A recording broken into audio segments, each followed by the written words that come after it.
How to apply for American Express Platinum Card. This card offers premium benefits like access to airport lounges, travel credits, and top-tier rewards. I'll guide you through the steps to apply for the American Express Platinum Card so you can start enjoying its exclusive perks. Let's dive in. Launch your preferred browser and then head towards the website of American Express. Type in americanexpress.com and search for it. You'll be directed to the official website of it. Now head over to the option of credit cards, click on it. Scroll to the list of available cards until you find the American Express Platinum Card.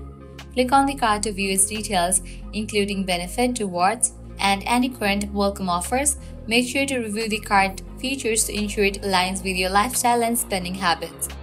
Once you have reviewed the card details and you are ready to apply, click on Apply Now button. This will take you to the application form where you will need to provide your personal and financial information.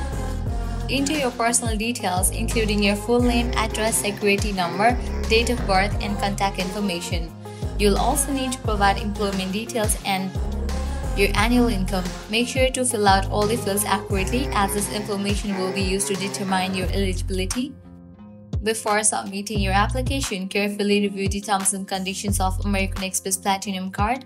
This includes the annual fee, interest rates, and other important card features. Ensure you are comfortable with the terms before moving forward. Once you have completed the application form and received the terms, click Submit to send your application. American Express will process your application and you will typically receive a decision within a few minutes. In some cases, additional review may be required and you'll be notified via email or mail with further instructions. If you don't receive an immediate decision, you can check the status of your application by visiting the American Express website or calling the customer service line. Have your application reference number ready for quicker assistance. If approved, your American Express Platinum Card will be mailed to you. And that's how you can apply for American Express Platinum Card. If this guide helped you, don't forget to like, share, and subscribe to our channel. Thanks for watching.